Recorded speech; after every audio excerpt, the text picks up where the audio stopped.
রাধে রাধে বন্ধুরা, Sandipa lifestyle and daily ব্লগে সবাইকে স্বাগত। একাদশীর পরের দিন আমি আমার গোপু সোনাকে ভালোভাবে তার পুরানো জামা কাপড়গুলো ছাড়িয়ে দিয়ে তাকে নতুনভাবে পোশাক পরিয়ে তার জন্য একটু পায়েস রান্না করব। আগে আমার গোপু সোনাকে খুব সুন্দর করে একটু সাজিয়ে নেব, নিয়ে তার জন্য আমি পায়েস রান্না করব।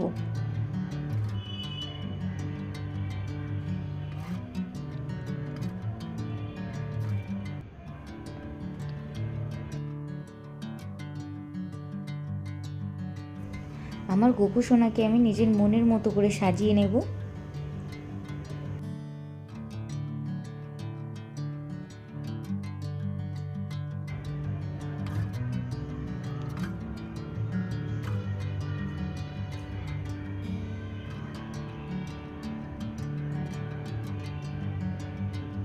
দেখো, আমি গোপু সোনাকে সুন্দরভাবে সাজিয়ে দিয়েছি। আর এবারে গোপু সোনার জন্য আমি পায়েস রান্না করছিলাম।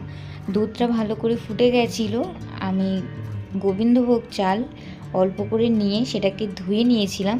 সেটাকে দুধের মধ্যে দিয়ে ভালো করে ফুটে গেলে আমি ওর মধ্যে কাজু কিশমিশ, তেজপাতা, এলাচ দিয়ে ভালো করে মিশিয়ে নিয়ে পায়েসের চালটা যখন ভালোভাবে সিদ্ধ হয়ে গেছে তখন পরিমাণ মতো মিষ্টি দিয়ে নামিয়ে নেব।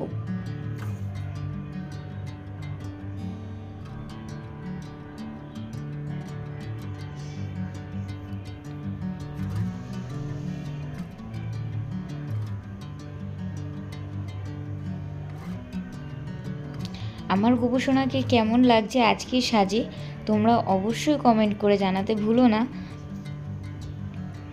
গোপু সোনাকে ফুল দিয়ে ভালো করে সাজিয়ে নিয়ে ওকে আমি অন্ন সেবা আমি নিজের হাতে ওকে একটু খাইয়ে দেব।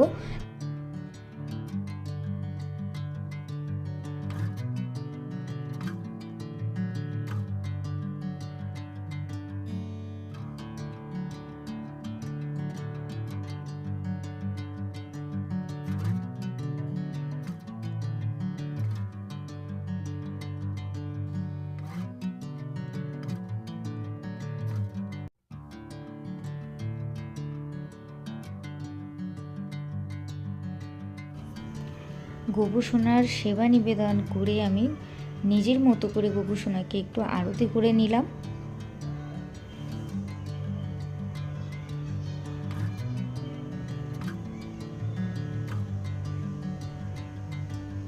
তারপর নিজের হাতে ওকে একটু খাইয়ে দেব। আমার গোপু সোনা ততক্ষণ নিজের সেবা গ্রহণ করুক। আর আজকের ভিডিওটা কেমন লাগলো অবশ্যই জানিও। রাধে রাধে।